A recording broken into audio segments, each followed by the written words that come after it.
the way it used to be, we'll never see that again. We will never see a day in Illinois that we can sit back and not be involved in every campaign. And all politics is local. Let me tell you, if you can't make an impact locally, you're not going to make an impact nationally. The other thing is, thank you so much for your phone calls to the Illinois state senators. And I have heard from a lot of state senators, all of our phone calls made the difference. We're not out of danger yet, because we know that our politicians, in the middle of the night, will pass a bill.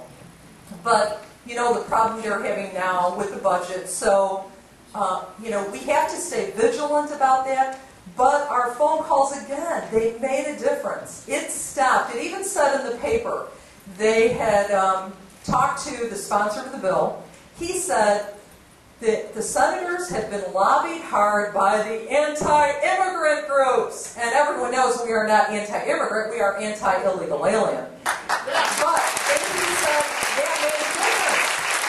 So we are making a difference. And let me... And, the other thing is, what I've heard a lot is that we are in the mode of reacting instead of responding.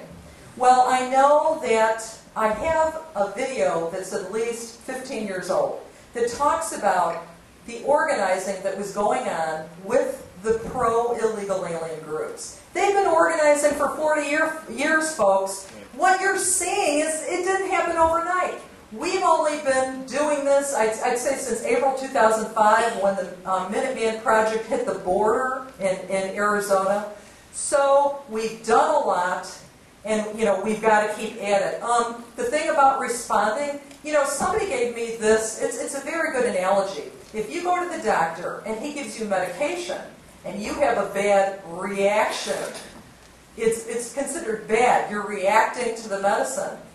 Now, if you start getting well with that same medicine, they say you're responding to the medication. It's a good thing. So, a lot of different leaders know they want to see our group start responding to this. I believe, again, it's getting involved in local campaigns and even considering running. And it's just something that we're going to have to do to change. We passed around that picture. That was Steve Rauschenberger. I was telling some folks, what we could do is really cut out his little head and stick our local politicians in there, because, that's pretty much what it feels like. They're forgetting their oath of office. They're forgetting that we voted them into office. And you know what, while I worked at a police department, and I'm so glad that has been invaluable to me, because I was a dispatcher who got to try to run 5 IDs to see who this officer had. And so I know that with the whole talk about 287G training, I know the mayor and the police chief, they have a thankless job. I'm thankful that they're standing up, but then there is something else that we have to consider, and this is this is reality. If I worked for the mayor, or if I worked for the police chief, and I couldn't do the job that was in front of me, and could not keep the oath of office I took, and could not defend the Constitution, I believe they would say to me, Rosanna, you're fired, and we're finding a new person who can do it. When these people take these jobs of police chief and mayor, they take oaths of office to defend the American citizens. And so let's support them, but let's not let them off the hook either. If they want to be ruled by mob rule, that's not what I don't believe they aspire to. So again, I support them 100%. I know they're in a tough position, but the truth of the matter is we don't need the asylum, it's being run by the inmates, so.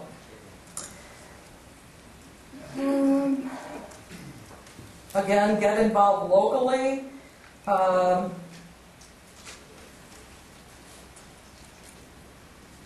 Oh, this is another thing. This is the spin these days is just tremendous. Back in March 10th, 2006, when probably, I'd say, 300,000 to 500,000 people marched in the streets of Chicago demanding rights for illegal aliens, we caught a lot of footage on the different newscasts. And it was all of politicians standing up in Federal Plaza screaming that we want rights, quit separating families, and we want rights for illegal aliens. Well, the interesting thing now is because we see some turn of events. There's one guy that some of you may be familiar with. And you know what our group is about, the Illinois Minuteman Project, is exposing people who are two-faced, who are voting pro-illegal and not pro-American. And so I have this opportunity to speak to you, and I want to let you know what's happened. Tony Pareka, who's run for Cook County Board President, in all this video footage I have, his ugly face is up on stage with Mayor Daley, Rod Blagojevich, Luis Gutierrez, and all the rest, calling out for rights for illegal aliens. He's a crook. Well, yes, that's true, but I want to tell you, it's very interesting. When I made that public, that I had footage of it, I didn't expect a call, but I got a call from Tony Pareka's chief of staff telling me how much he is for the rule of law. How could I say this about him? On and on and on.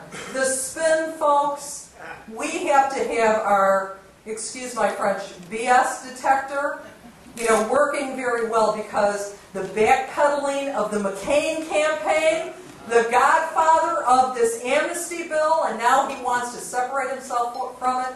I had personal conversations with Tony Pareka where he said, I'm an immigrant, my wife's an immigrant. No, Tony, you're a legal immigrant. So he's ready to give away the store.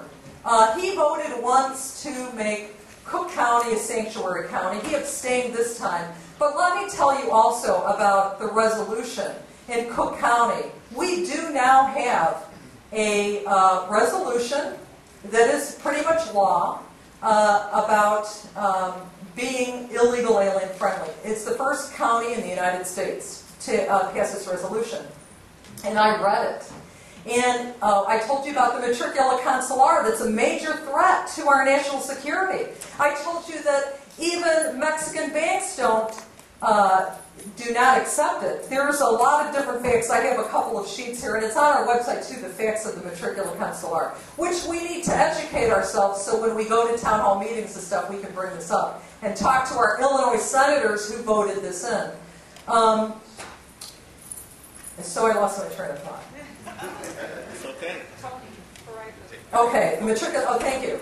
The resolution says that the deputies, Cook County deputies, must accept the matricula consular as a form of ID. It is a major threat to our national security, and a lot of the media, I was interviewed by Fox News, and he said, Rosanna, it's just a resolution. Well, let me tell you something. If I was a Cook County employee that'd been there about 6 months a year, we know that I probably got my job because of who I know, not what I know.